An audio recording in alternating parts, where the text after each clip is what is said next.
খেলার নাম বাবাজি। নীরবে মালদ্বীপ ছেড়েছে ভারতীয় সেনারা। কতজন সেনা ছেড়েছে মালদ্বীপ তা মালদ্বীপ বা ভারত কেউ বলেনি, কিন্তু আমরা গুনে গুনে বের করেছি কতজন ভারতীয় সেনা মালদ্বীপ ছেড়েছে। এই যে ছবিটা দেখছেন, এই ছবিতে আমি গুনেছি 50 থেকে 51 জনের সৈন্যর চেহারা গণা যায়। 50 জন সৈন্যকে তারা প্রত্যাহার করে নিয়েছে। মূলত এই সৈন্যগুলো ভারত 3টি বিমান উপহার দিয়েছিল মালদ্বীপকে।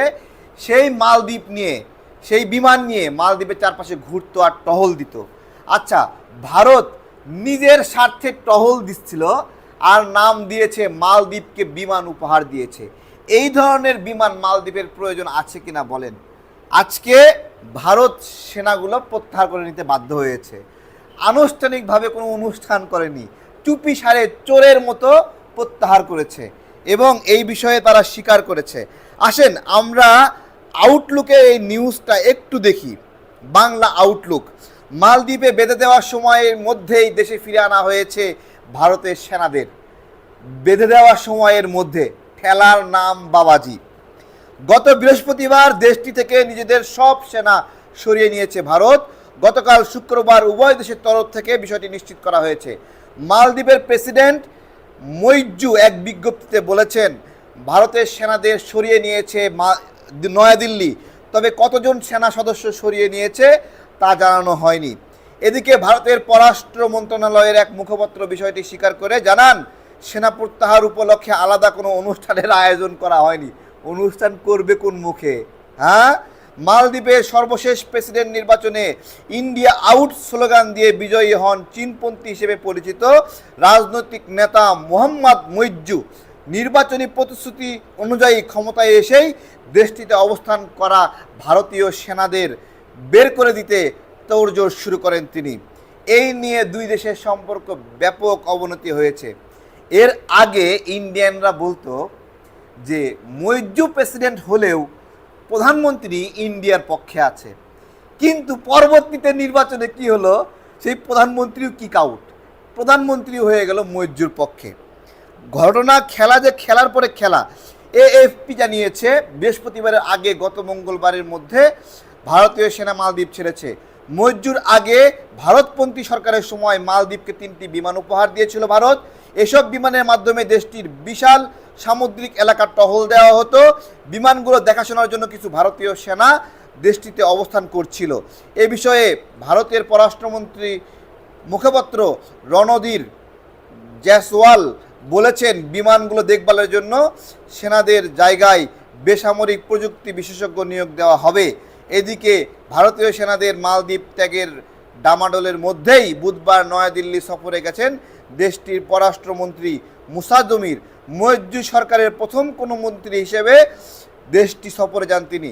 একদিকে সফরও হচ্ছে, আরেকদিকে বাঁশও দিচ্ছে। ঠিক আছে, তো কেমন আছেন সবাই? আমরা কি পারবো মইজ্জুর মতো এভাবে ভারতীয়দের বাংলাদেশ থেকে বের করতে? সরকার কোনোদিন কিন্তু 26 লাখ ইন্ডিয়ানকে বের করবে না, কিন্তু আমরা বাংলাদেশিরা এই অবৈধ ইন্ডিয়ানদেরকে এখান থেকে বের করার জন্য সব ধরনের আয়োজন করব। জায়গায় জায়গায় উস্তে খাওয়ার ব্যবস্থা করব। আমরা তো আলটিমেটাম শুরু করেছি ওই কোম্পানিগুলোকে যারা ইন্ডিয়ান অফিসার রেখেছে।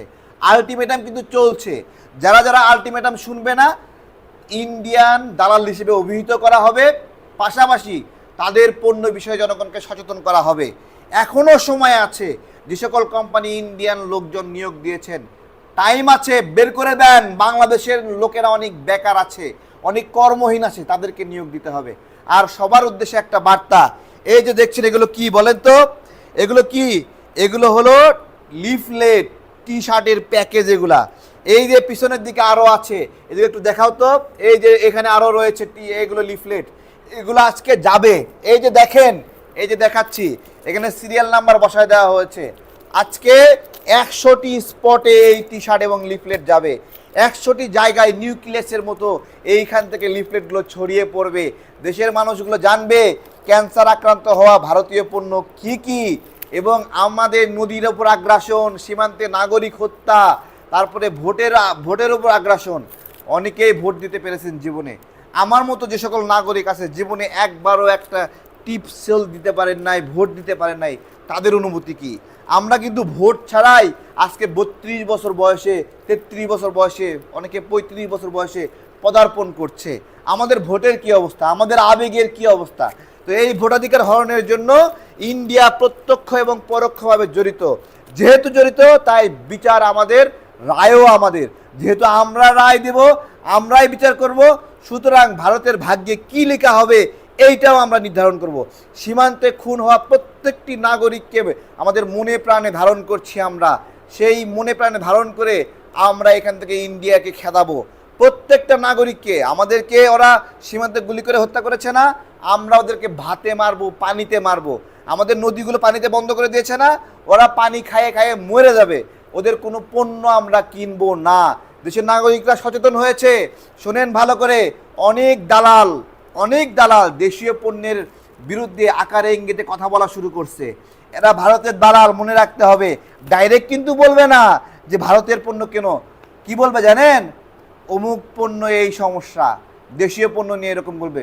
অমুক পণ্য ইসরায়েলের সাথে সম্পর্ক, অমুক পণ্য ইহুদিদের সাথে সম্পর্ক, অমুক পণ্য ইন্ডিয়ার সাথে সম্পর্ক। আরে ভাই, কোন পণ্য কার সাথে সম্পর্ক তা গুরুত্বপূর্ণ বিষয় না, কোনটার মালিক বাংলাদেশ এইটা হলো গুরুত্বপূর্ণ। কোক, এই যে কোক, এই কোকের মালিক বাংলাদেশ না, মোমেন বেভারেজ ইন্ডিয়ার একটা এজেন্ট, এবং মোমেন বেভারেজের মালিক না, সে ডিলার। ইন্ডিয়া হলো কোকের মালিক। ফান্টা, মিরিন্ডা, স্প্রাইট এগুলোর মালিক কে? ইন্ডিয়া। আমরা কি এগুলো কিনবো? আমরা সীমান্তে নাগরিক হত্যার বিষয়ে অবগত করে কিনবো না। দেখেন, ফিলিস্তিনকে 1 টাকা দেওয়ার অপরাধে মজুর র ম্যাটেরিয়াল বন্ধ করে দিছে। যেই আইটেমে 1 টাকা দিচ্ছে না, সেই ক্লেমন অথবা অন্যান্য ড্রিঙ্কস রয়েছে, সেগুলো কিন্তু বন্ধ করে নাই, শুধুমাত্র মজুর ম্যাটেরিয়ালগুলো বন্ধ করে দিয়েছে। তো আমাদেরকে সতর্ক থাকতে হবে। দরকার হলে কোনো কোল্ড ড্রিঙ্কসই খাবো না যদি সব নিষিদ্ধ করে দেয়। তারপরেও কোক খাওয়া যাবে না, ফান্টা, মিরিন্ডা, স্প্রাইট খাওয়া যাবে না। যারা খাবে তারা ঢক ঢক করে নিজের গলা দিয়ে আমাদের সীমান্তে খুন হওয়া নাগরিকদের রক্ত খাবে। সুতরাং যে ইন্ডিয়া এখান থেকে পালাইছে না, এই যে পালাইছে, ছবিটা দেখছেন না আপনারা, বাংলাদেশ থেকে ওইভাবে পালাবে, লুকায়ে লুকায়ে পালাবে, অলরেডি শুরু হয়ে গেছে। জায়গায় জায়গায় অসহযোগ হবে। কোনো ইন্ডিয়ানের সর্বশেষ ইঁদুর বাংলাদেশ থেকে তাড়ানো পর্যন্ত আমাদের লড়াই চলবে। আমাদের সক্ষমতা খুবই লিমিটেড। অল্প কিছু টি শার্ট পেয়ে ঘোষণা দিয়েছি যে সবাইকে টি শার্ট লিফলেট দেওয়া হবে, আপনারা নেন। আমি আমার নাম্বারটা বলে দিচ্ছি আবারও, 01725545950। আবার বলছি, 01725545950। এই নাম্বারে মেসেজ করবেন, কল দিবেন না। কল দিয়ে আমাকে পেরেশানি দিবেন না প্লিজ। অনেকে আগে কল দিতেন, আমি মাথায় অসুস্থ হয়ে যেত। এখন অনেকে কল দিচ্ছেন না, বুঝতেছেন তারেক ভাইকে বিরক্ত করা যাবে না। মেসেজ করছেন, চুপে চুপে মেসেজ করছেন, নাম, ঠিকানা, জেলার নাম লিখে মেসেজ করে দিচ্ছেন, ফোন নাম্বার লিখে, আর আমি টি শার্ট পাঠিয়ে দিচ্ছি। এরকম চুপি চুপি কাজ করতে হবে। মাইর হবে, সাউন্ড হবে না। আর ইন্ডিয়া ধরা খাইছে ধরা, সবাই বলেন খাইছে ধরা।